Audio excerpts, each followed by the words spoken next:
We have a lot of folks entering, and definitely what we're talking about now, just for those of you who entered, the challenges of doing everything in this form, including musical, choral singing. And I know David has a great warm-up exercise for everyone. Before we do, and we're not singing. Before we do that, I just want to say 2 or 3 words about our illustrious executive director of the Knowledge Project, and Meg Honeywell, and David Tabatsky, who is going to be doing a class tonight on writing from the heart.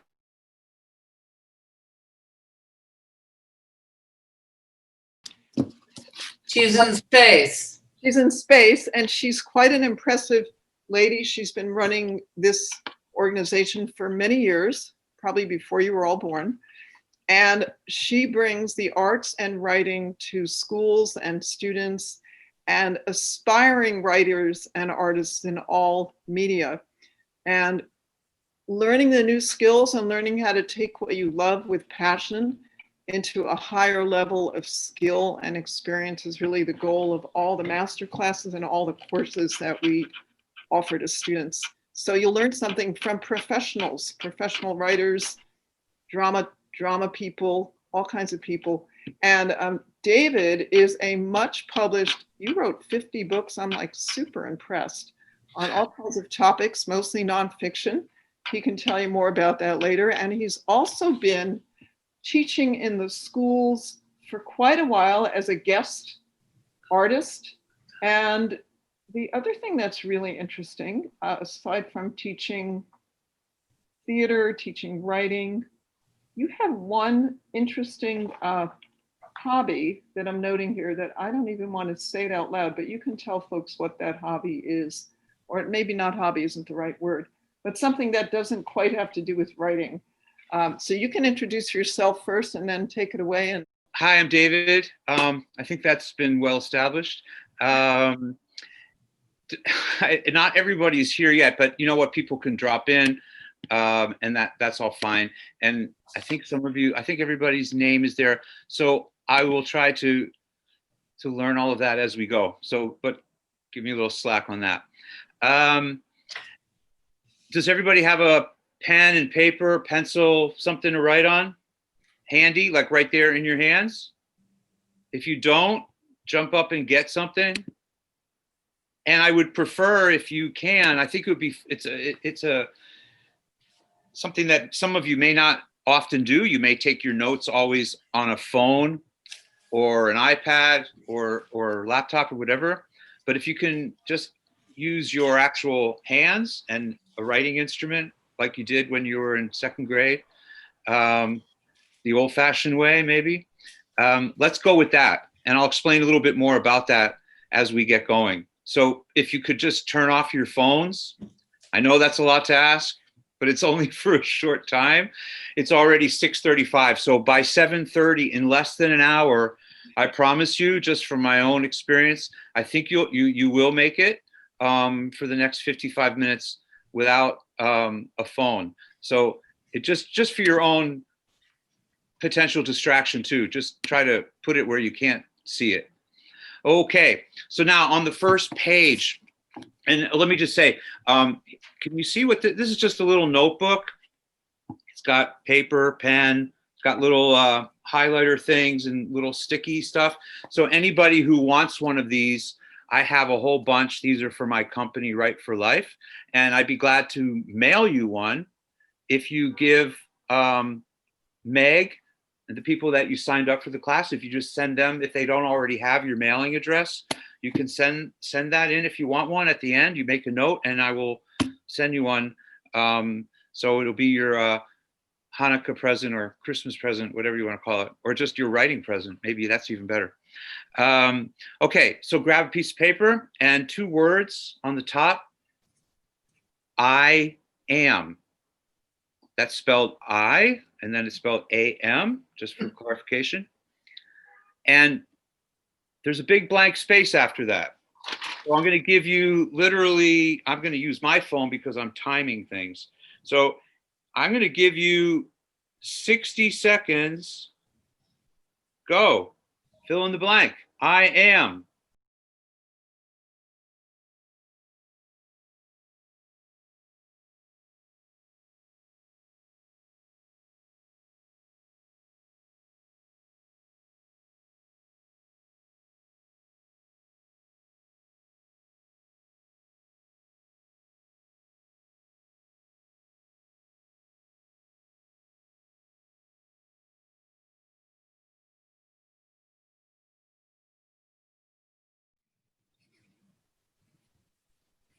Okay, you're halfway done.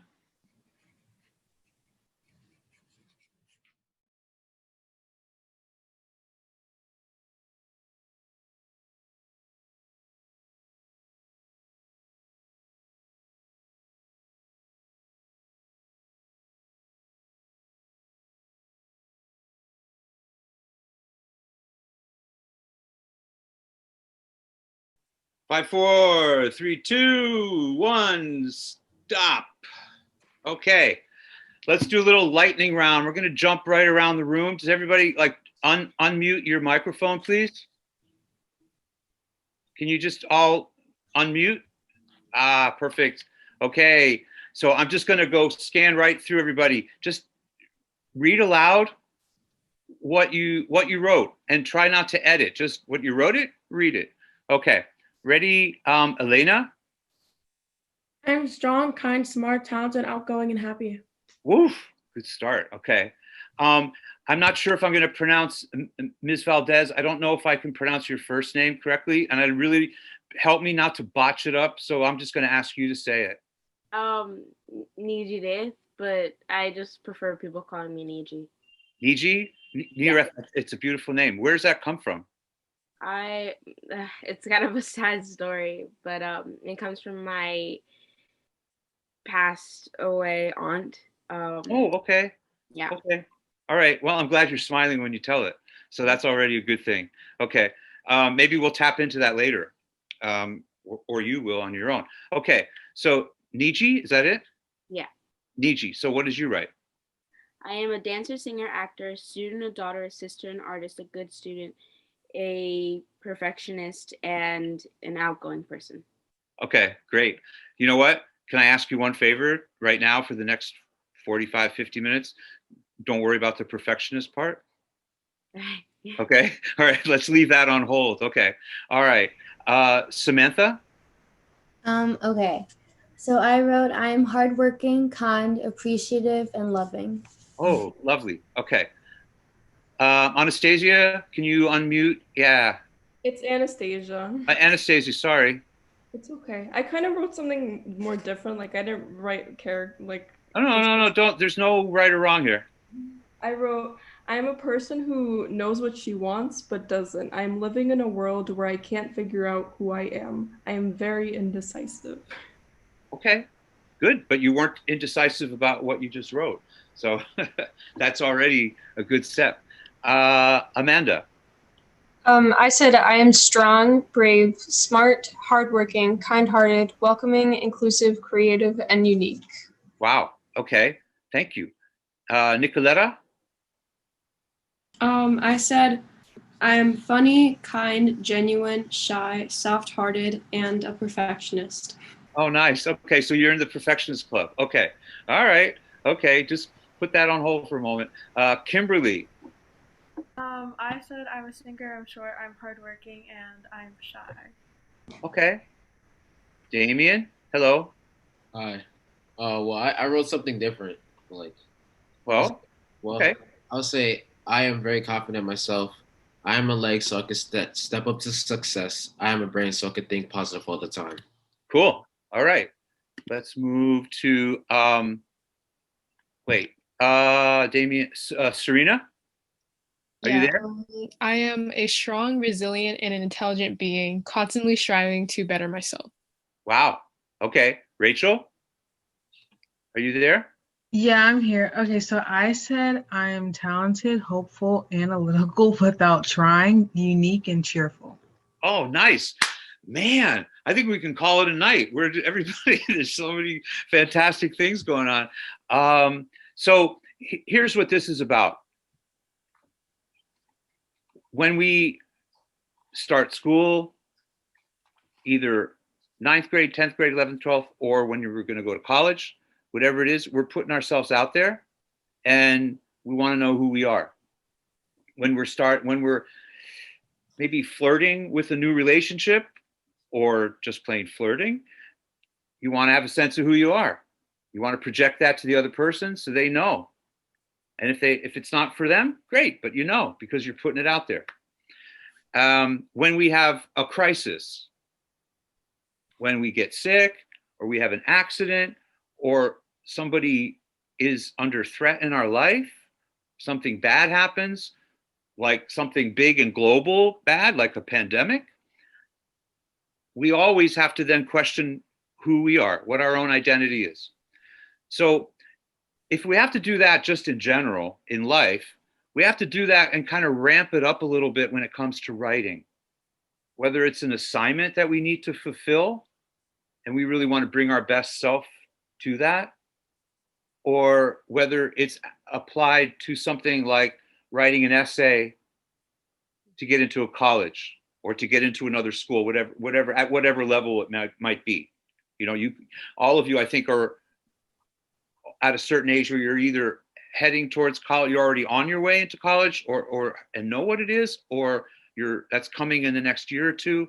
But some of you might have younger siblings that are going to be writing an essay in 8th grade to try and figure out what high school they're going to get into in New York, because that's also a requirement in a lot of them.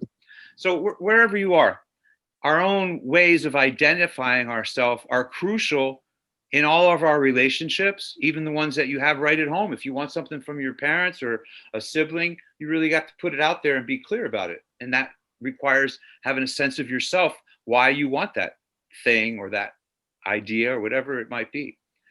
And when we're going to write, that just kind of gets amped up a little bit more so that we're clear and that we can tell a story in an efficient way and one that's true to ourselves. So it's really your voice.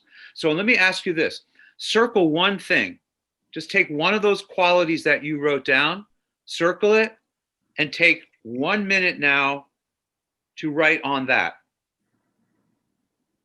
Everybody clear? If not, please, if my instructions aren't clear, let me know right away. I don't mind. Okay, everybody, go. 1 minute.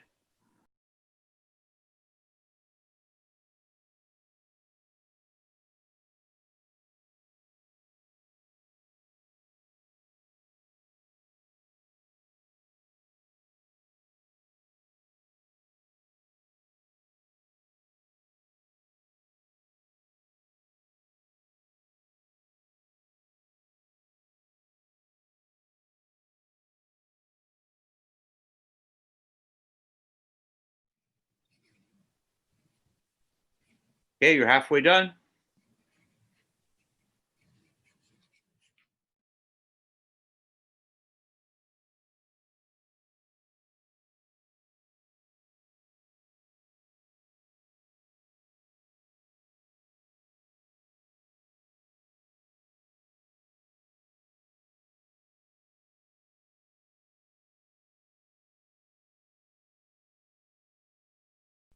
Okay, stop.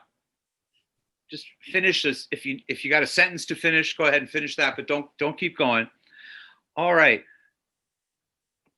So now tell me what you think when you heard everybody else reading out loud, I am, and they fill in the blank. You kind of notice a little trend there with everybody. Anybody have a feeling on that they want to express? Jump in. We're going to interrupt each other. It's just part of Zooming. So don't worry about it. I can call on people, but also if you just have something to say, you just take your mutes off. So don't worry about them. If we hear you breathing, so we hear you breathing. All right, Amanda, what do you think? So I wrote like about, I chose kind-hearted to focus on. Mm-hmm. Because I think just like listening to everyone speaking and also talking about myself, I feel like that was one common thing. And I feel like a lot of people, especially that I've met like at PPAS or just that I've met recently in like my performing life, have been kind-hearted. So I wanted to focus on that. And I said, being kind-hearted is both a blessing and a curse. It's very common for people to mistake kindness for weakness. And most of the time, that's the case. And then I didn't get to finish. Okay, no, but that's good. And that's a really good exploration because, kindness is something that sometimes we take for granted. Like we just want people to be kind. It's sort of like when we give people props for being nice and then we go, what, do they get like an extra cookie just because they're nice? Or should we all just be intrinsically nice? Should that just kind of come with the territory? But in the world that we live in, you're all old enough to know this, that we can't really take it for granted, because you know what? The truth is, not everybody is nice. Not everybody is kind. It's an intention and it's a choice. And sometimes if we want to be nicer people, we need to be specific about it and be intentional about it. The same thing, like right now, some of you might be drifting in your attention because it's already evening, you've had a long day, you've got homework on the mind, or you've got to do something else tonight. You're already starting to think about that. So some of you are choosing right now to pay attention to what I am saying and taking it for whatever you want. It doesn't always going to be exactly what I mean by it. You're going to take something, and I'm happy with that. Take it and run with it in your own way. But kindness is an intention. Kindness is an intentional act that we have to renew. It's sort of like when you take a library book out and you have to keep renewing it. Well, we have to keep renewing kindness every day.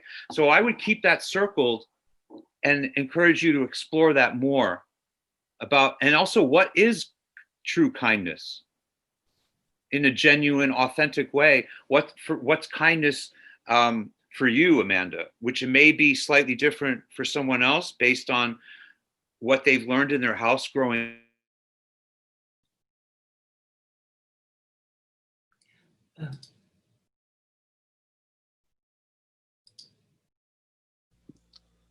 Sorry, I was. I've lost sound. Oh, did you lose me? Now you're back. Okay. Yeah. Oh, sorry about that. I know. Just you know. Well, there's an old expression that I can't really mention in public. Okay. All right, Kimberly. Kimberly, what about you? What did you circle and write on? Kimberly? Oh, you're muted. Can you hear me? Tell you you're muted? Huh. Oh, Kimberly, are you there? Okay. How about you, Damien? Oh, Kimberly. Can't hear anything. I Can't don't hear know. anything. I'm sorry if people are losing connections. I don't know what we can really do about that. It's in the setting. She may have to. Yeah. Kimberly, look at the chat.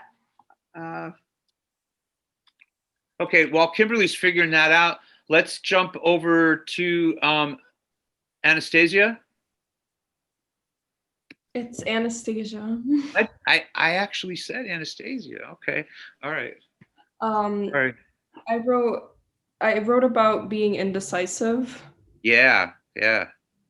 I said it's so difficult to decide. Standing in a store for 10 minutes not knowing what chips to get is one thing, but when it comes to emotions and serious life issues, it's a whole other thing. Okay, good. Wow, you just kind of created a nice foundation for going on further.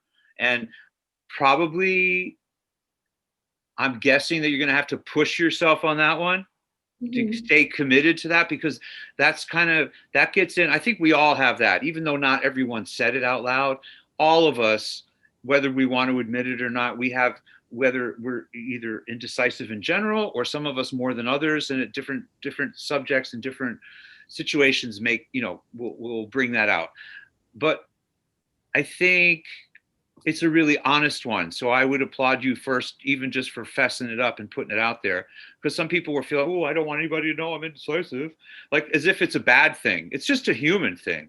There isn't really a good or a bad on it, unless it happens too many times and it's keeping you from, realizing your potential. So that's maybe you're going to have to be your own best friend on figuring out where you need to push yourself and where you need to just give yourself a favor and let yourself be indecisive, because maybe it's not time yet to make a decision. Maybe floating is the kind of thing, as long as it's not tormenting.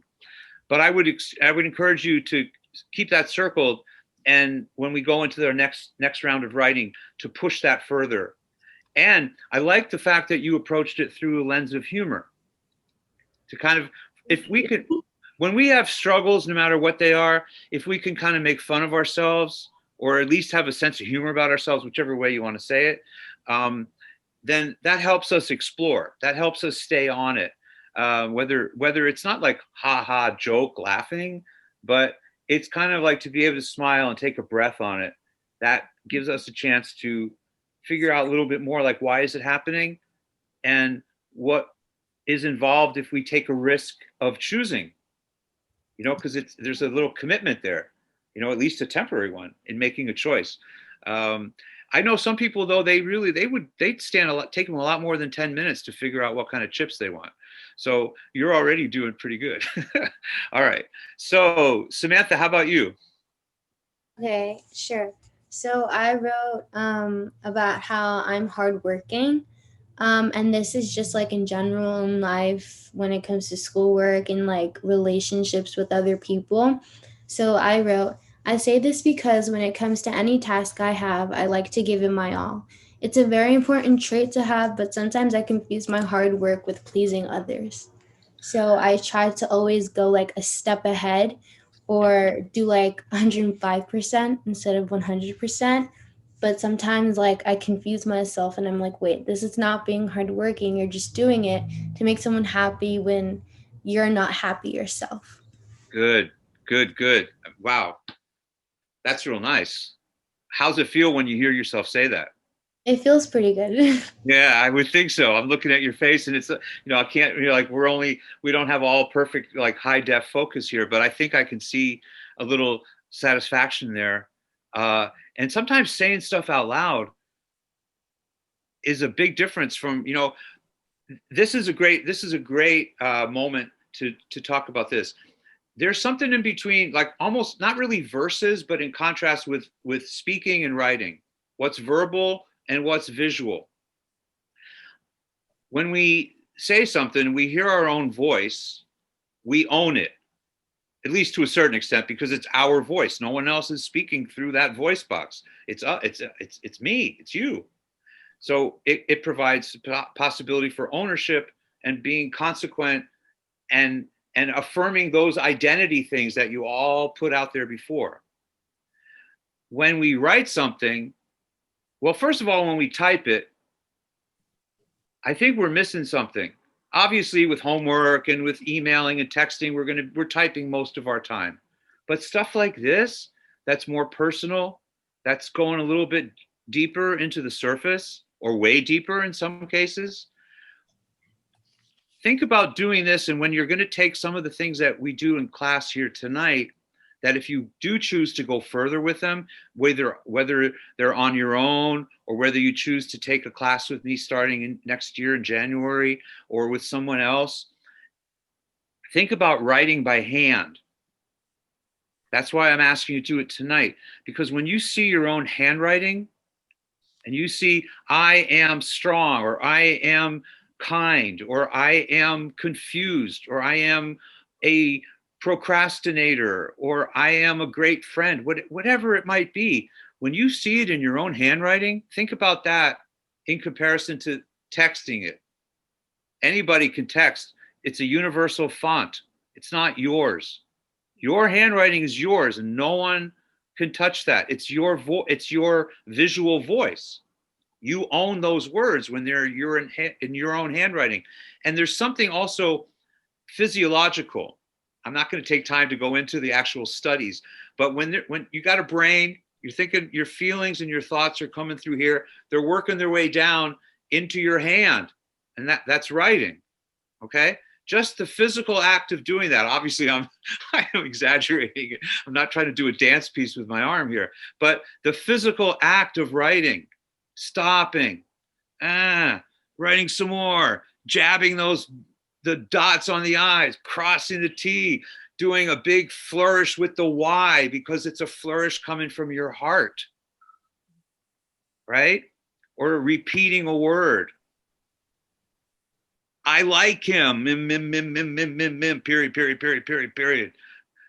That's a different declaration than you could ever get by just texting it and going bam, bam, bam, bam, bam on your keyboard. It's just not the same. It's not as personal. It's not as authentic or genuine. So if you didn't get the point really clear by now, you can see that writing by hand really opens up a lot of opportunities. I think you'll surprise yourself with what it does emotionally. And it'd be the same thing when you speak something.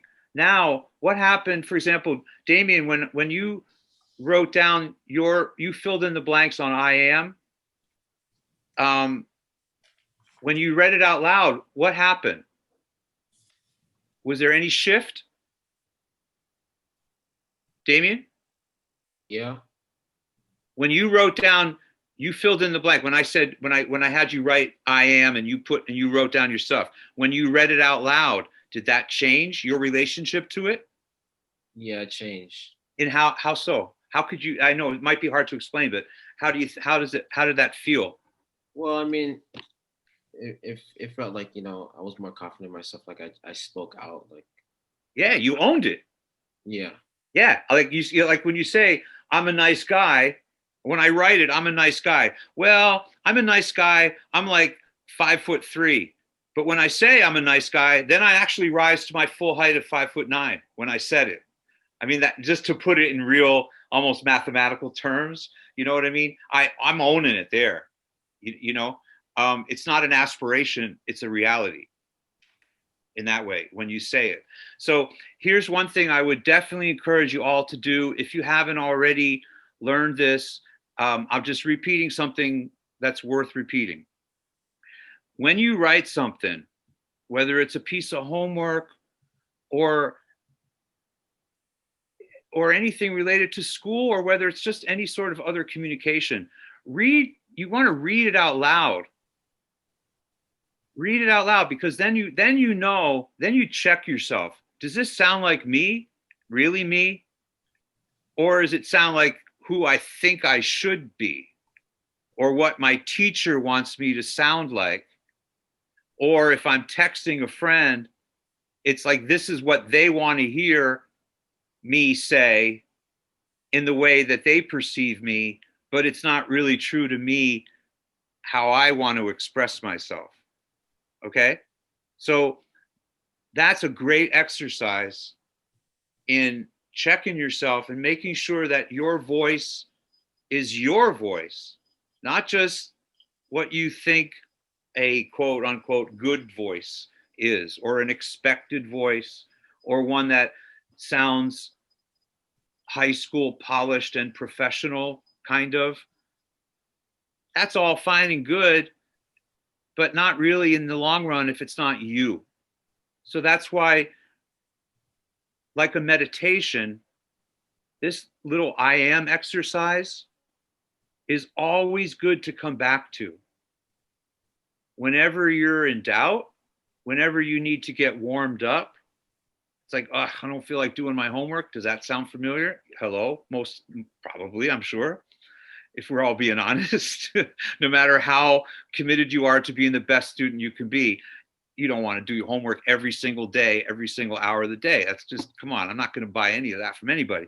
So you need to get yourself there, whether that means doing some breathing exercises, some stretching, some running in place, whatever, putting on some music for a few minutes just to get yourself juiced up, and then boom, you let it go and do your homework. But sometimes also just like saying, who's doing the homework? This is me. I'm doing it, or I'm doing this writing assignment, or whatever it is. You start with I am. That really says like where you are in that moment, and you bring that to it. It's just going to raise it to another level and make the whole experience a little bit more personal and more meaningful. Does anybody have any questions so far?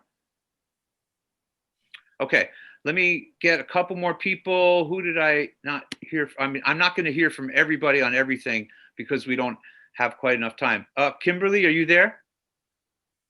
Yep, I'm here. Okay, so what did you circle and write about? Okay, so I circled hardworking and I kind of kept it short because, yeah. I said I'm hardworking because I work for everything I want. I try to keep up with my schoolwork, vocal, and violin, and yeah. Okay. I don't know about everybody else. I had a little trouble hearing you because I would ask that when you could practice this yourself too, is normally if you're speaking a little quietly, that's fine. Not everybody has to have a big voice, like literally. But we want to know each word, what you're saying. So just as an exercise, not, you don't have to do it now, but just for your own enjoyment, hopefully, and your own education when we're done, or later, or tonight, or tomorrow, is try to practice reading what you've written, but read it slowly, one word at a time, and enunciate and hit the syllables in the word so that we really can hear what you're saying, because you deserve to be heard. Your words are important. They're you. And you want people to get you and hear you. So you want to give them the best opportunity to do that. And I think that comes sometimes with practice. You weren't mumbling, certainly. I don't mean to make it sound like that, but if you slow down a little bit and try to pop your words a little bit more, I think that will help, and we'll get more of you. And I would like to hear more of you, because I know you have something to say that's of value. So that's just an exercise in you being able to share the better part of you, and don't sell yourself short. Okay. All right, Serena, are you there? Yep.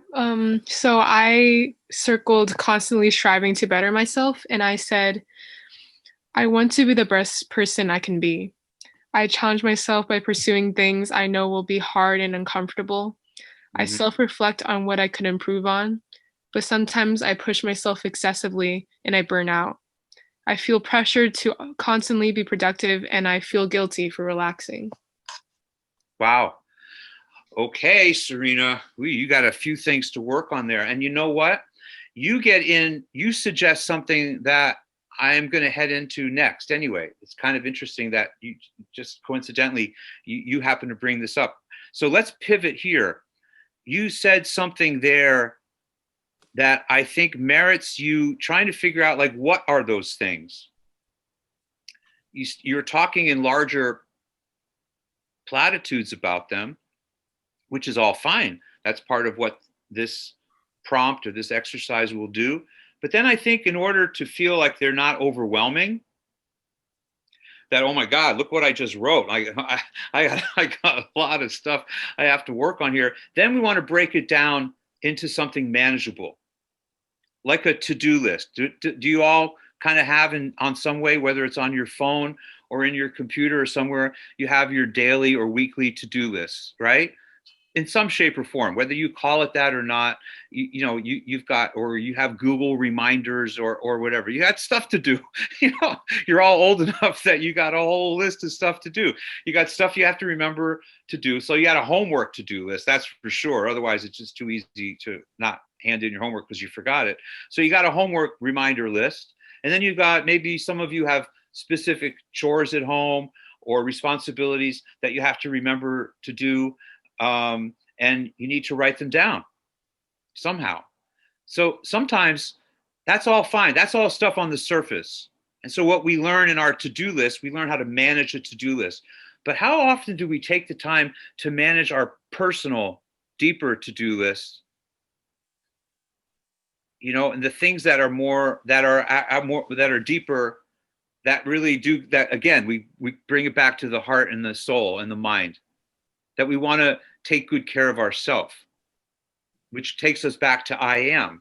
We all have these, you've all said such wonderful things about I am, but some of them, or I would say most of them, they're not easy to do. They don't wake up, you don't wake up in the morning and they just happen all by themselves. Again, they come back to intention. I mean, I gather that everybody here, you wouldn't be here and taking this class unless you all weren't either naturally curious, or that curiosity is always a good thing. So you're sometimes, even when you don't feel like it, you're going to make yourself feel curious, because it's going to open up a door for exploration. And that's what writing can do for you. Because even the times when we get stuck in our head, when we write stuff down, suddenly it becomes tangible and possible. So if I'm saying to myself, gosh, I'm overdoing it, I'm trying so hard, I want to be the perfect this or the perfect that, I want to be the perfect husband or the perfect father or the perfect teacher or the perfect performer or the perfect writer and all of this, and I need to succeed and I need to do my best and I'm going to drive myself crazy and I'm going to jump off the roof if you could just excuse me for a moment. Right? So that's all my feeling. But when I write it down, then it becomes manageable. Then I can see it. It becomes something I can actually maneuver. I can remain in control. I can go back to I am, and I can own who I am by writing those things down. Sometimes they're just tangible. So what I want you to do right now is take a moment, just write on a new page, just to do, your to-do list. What are 3 things you want to manage for yourself, about yourself? Write them down as a list, not in narrative sentences or storytelling, just a list. Okay, 1 minute, go.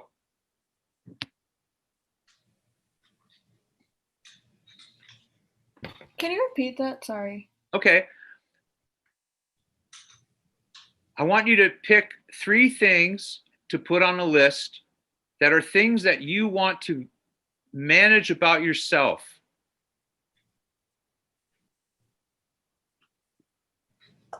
I have a question, and Sure. it's not academic, right? Just about your life. No. It's not like I really want to ace my physics class. No. No. Okay. Yeah, about you. Going back, maybe look back at your I am list, because that may trigger the natural extension of it for this. Okay? Okay, 30 seconds.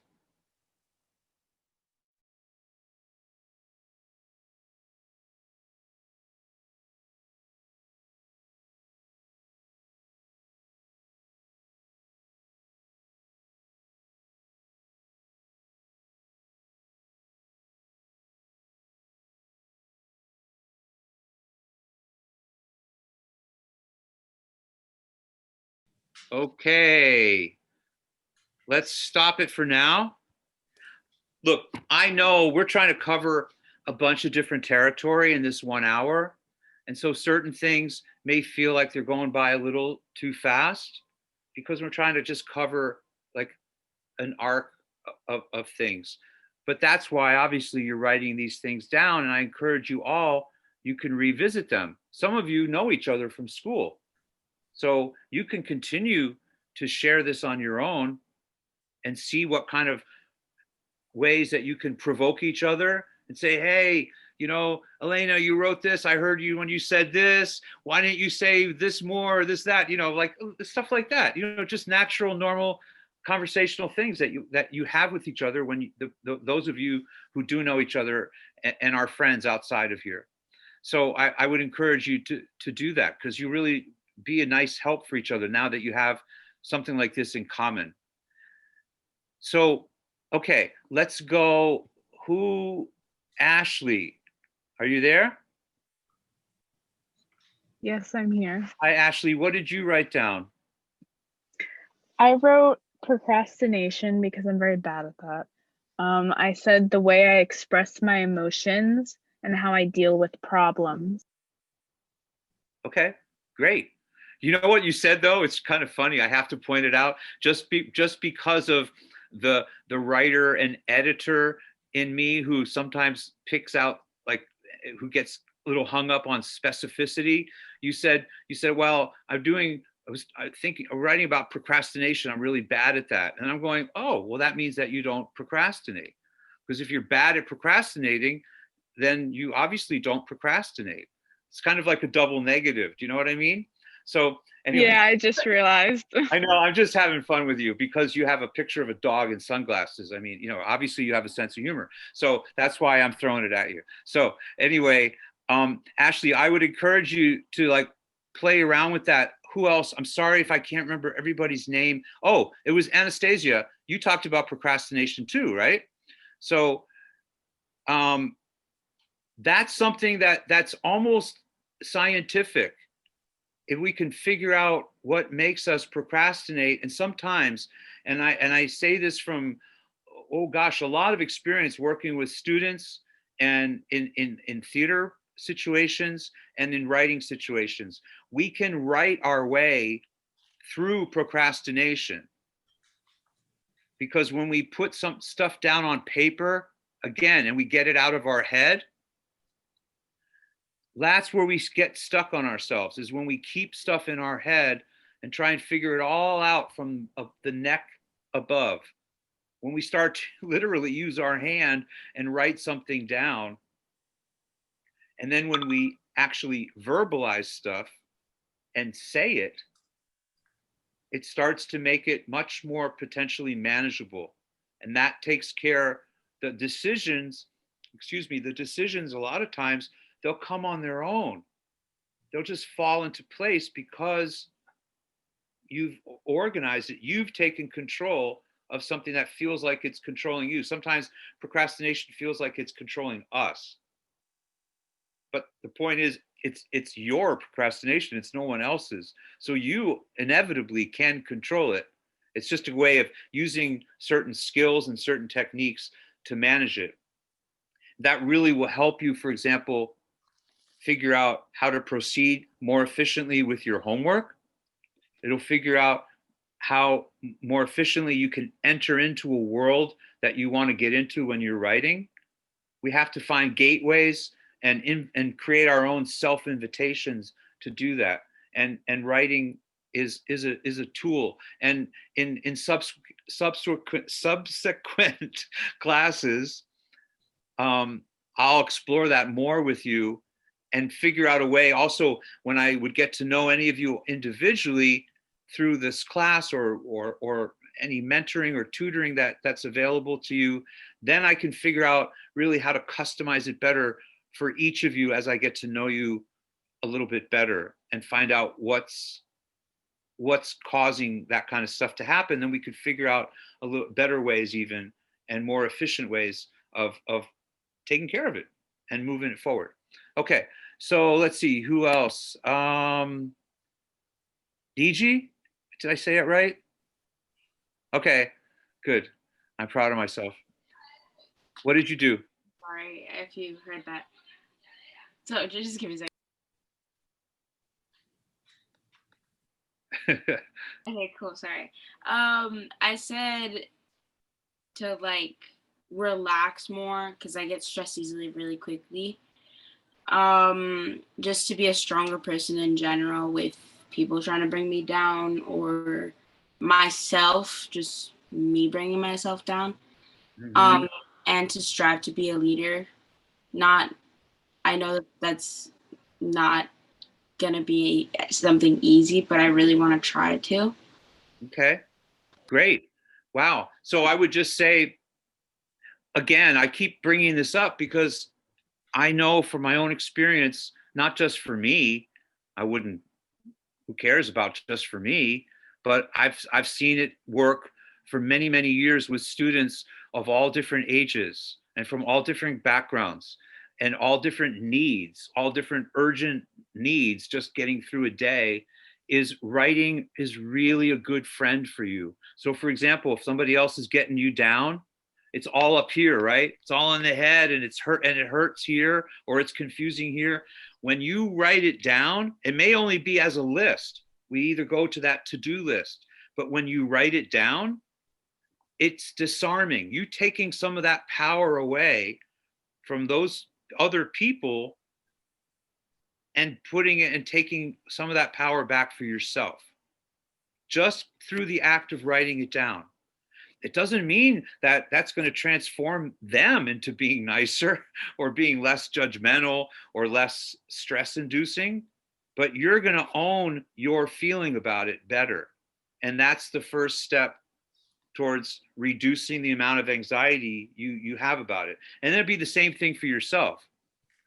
We all have things that we're all capable of stressing ourselves out really well. I don't think some of us don't need anybody else to do that. We could do it for ourselves plenty good. Thank you very much. But when we write it down, that becomes manageable. So that's where something as what sounds so pedestrian, like a to-do list, even the kind of to-do list. So maybe some of your parents, they have a to-do list up on the refrigerator or somewhere else in the house, just, or things just for shopping, to remember to buy milk and go to the dry cleaner and all that kind of stuff. Well, we sometimes have a to-do list to organize our own brains because they're overactive. They're doing a lot of work. So we can really help ourselves by writing things down. And then we figure out, okay, now I got a little bit more possibility to control those things. And that automatically is a stress reducer. And writing, and again, doing it by hand. First of all, I'm sure all of you've grown up with keyboards. That's your generation. It's like almost like a third arm. You've just grown up with keyboards. And you're fast. I bet you're all fast, whether you're using all your fingers or you're just thumbers or whatever you're doing. You're wicked fast with it. When you write by hand, you're mostly going to slow down. First of all, you can't write so fast that you can't read your own handwriting. Then what's it worth?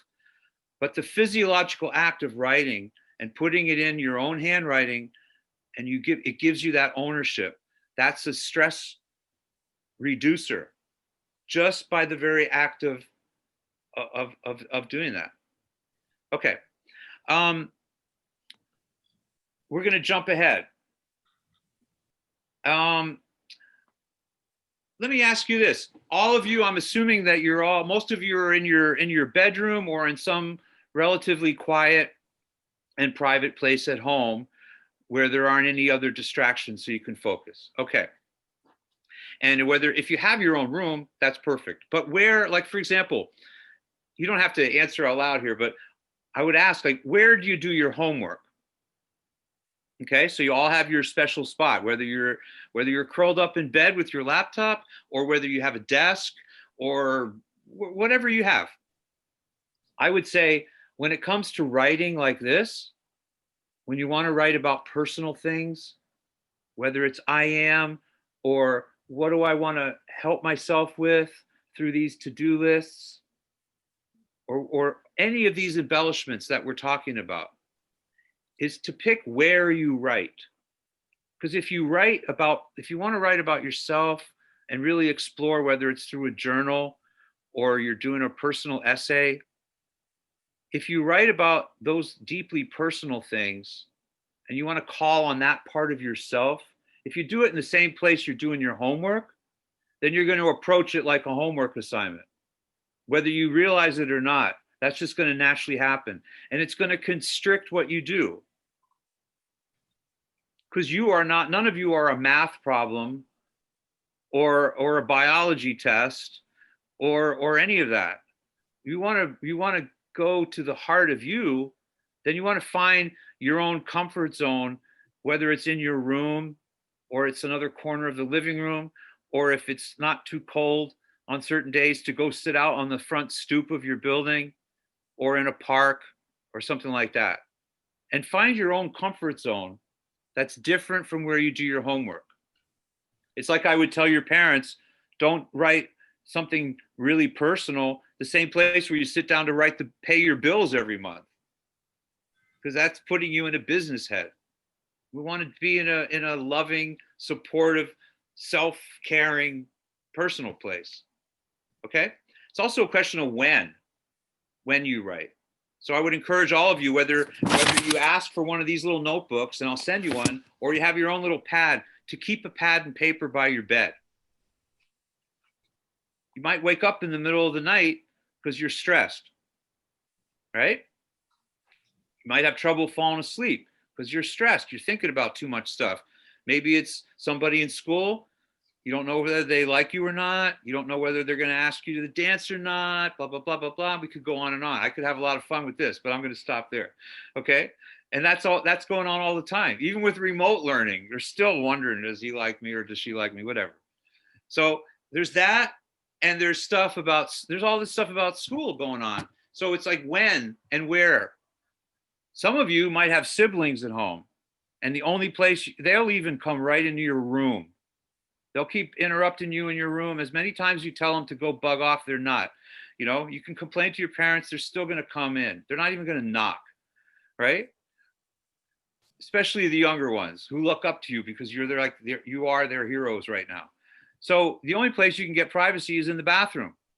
Maybe shut the door to the bathroom. They know, oh, okay, that's off limits. I can't go and I can't go after her or him when they're in the bathroom. So what do? You take your pen and your paper, and while you're in the bathroom, you're going to write stuff down. You want to have a little peace of mind for a couple minutes. Write something down that's important.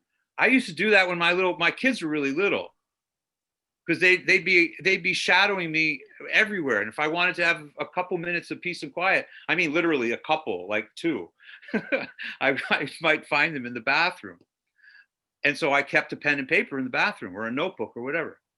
So wherever you can, give yourself the opportunity to express yourself in positive ways that are not compromised by the normal places and times that you write. Okay. Let's open up a new page. And I think that all of you're all talking about success in school and leadership and wanting to succeed and be the best you can be. And these are all wonderful things. And I applause. And don't ever stop with that. But let's try and touch a little bit more on two lists. Just put on the top of one side hopes, and the other side fears. Hopes and fears. Just a list. They might be one word might be what you need. On one, you might need 2 or 3 words as a phrase. Okay? I'm going to take 1 minute. Go.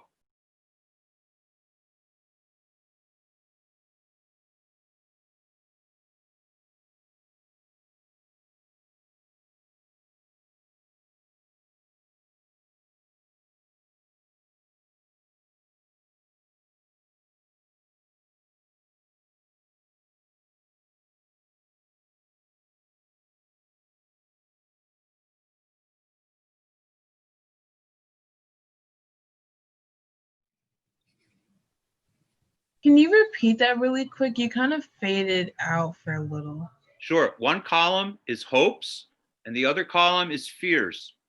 Okay, thank you. Mm-hmm. Okay, you're halfway done.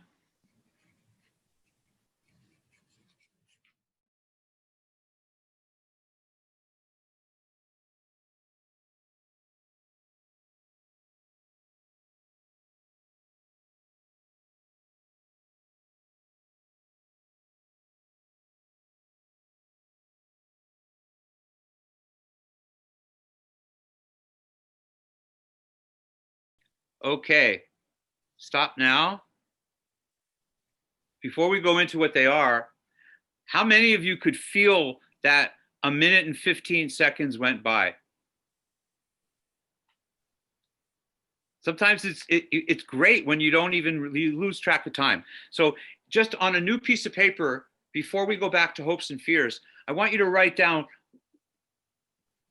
what does it take for you to lose track of time? What do you do when you do fill in the blank? I lose all track of time, and sleeping doesn't count.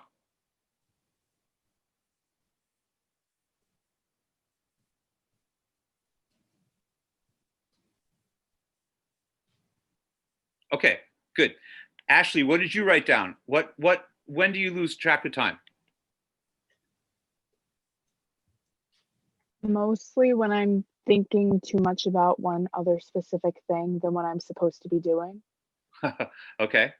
And what do you think, what would happen if you wrote that stuff down instead of only keeping it in your head? Would you be able to get back to that other stuff maybe? It would probably release a lot of pressure on myself. Relieve a lot of pressure. Don't we all vote for that? Okay, cool. Nicoletta, what about you? When do you lose track of time? I lose track of time when I start just like thinking about a certain situation that has happened in the past and like overthinking about it. I feel like when you overthink, that's when you start losing track of time. Okay. And that sometimes that could be positive, and other times it could be negative because it actually ends up kind of recycling and wasting the time. What do you think if you wrote some of that down, you might do yourself a favor and not get strung out on it for as long, if you wrote it down. Okay, because you could always come back to it. You aren't going to forget it. It's written down. Nishi, what about you? I said when I'm having fun, or at least when like I care about something. All right. Well, we're not going to mess with your fun. So that's get no debate on that one. Okay, Rachel. Okay, so I lose track of time when I'm in the zone or really focused on one thing, like when I'm really like embedded in something. I think I said that word right. And I'm just focused on one thing. Okay, cool. Anastasia, how about you? I basically wrote the same thing. I said I lose all track of time when I'm overthinking or spending time with the people that I love. Okay, well, the first one I think is something where writing again can help you, because you want to get out of your own head. Well, we can't literally get out of our own head. I mean, it's a great metaphor, but we can't literally do it. We're stuck with ourselves, whether we like it or not. But we can manage ourselves. We really are. We're like a big corporation, and we're the boss of the corporation. We got all these different people inside us working for us or living with us, right? And so we have to manage them all, different aspects of our personality, different tendencies that we have. And so there again, writing is just a pragmatic solution to some of that, let alone all the self-expression that it's going to trigger that we might not get to if we just stay stuck on the stressors. Let's see. Amanda, how about you? I said that I lose all track of time when I talk to the people I care about. Basically what everyone else said, like just kind of the same thing, like if I'm overthinking or procrastinating. Yeah, but it's your version of it. So procrastinating is a word that we all know, but we each of us procrastinate a little differently, right? Yeah, I mean, certain common denominators, like Netflix, and then that's because as entertaining as Netflix is, it's also like the perfect ally to procrastinate. And let's all admit that. Everybody shaking their head. Okay, good. All right, Elena, how about you? When do you lose track of time? When I write about my feelings and emotions, I lose track of time and lots of paper. I tend to write so much that I forget that time is passing by. This tends to be extremely helpful though, like to get out the emotions. I also lose track of time when I start thinking about what the other person thinks of me, and when I'm reliving the situation over again, like what I could have done differently than I did the first time. Whew. Okay. Good. Okay. All right. So I think you already know where you can kind of, maybe I'm guessing, looking at you can know a little bit where you can write your way, not write yourself, but write your way through that or out of it. Right. Okay. Samantha, how about you?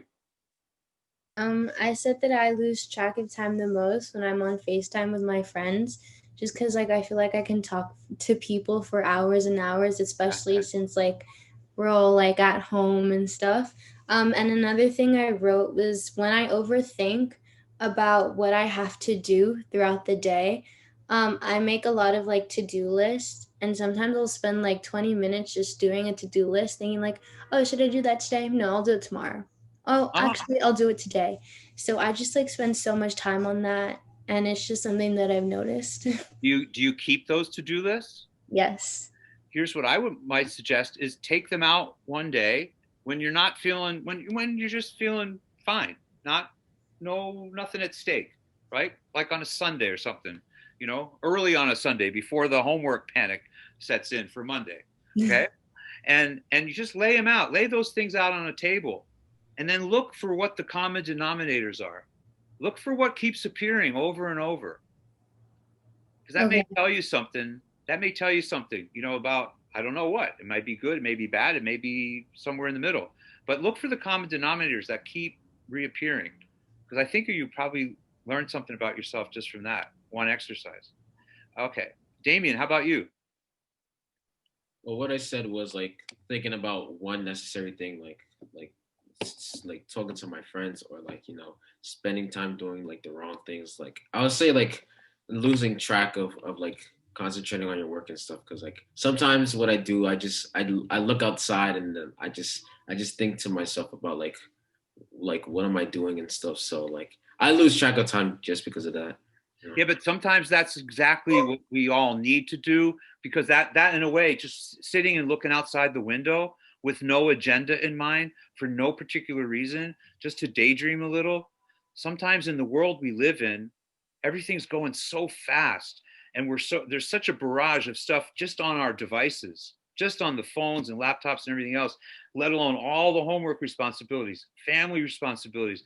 You just need time to chill. You need time to really just let your brain rest.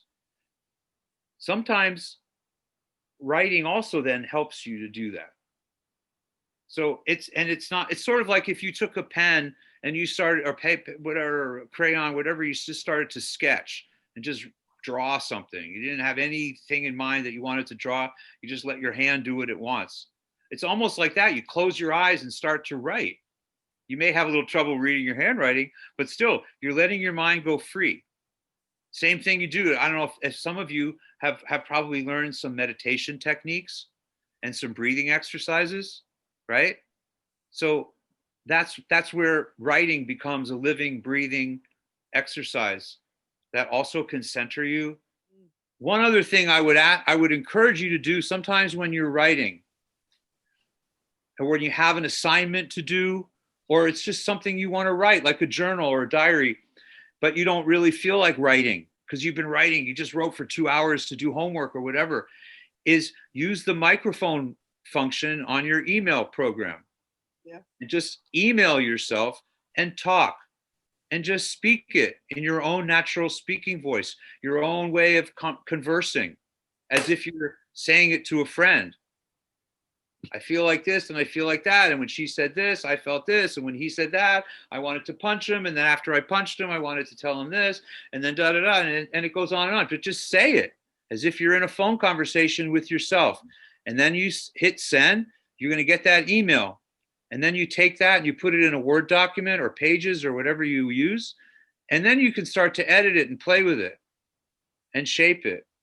But it's coming from a very natural speaking voice.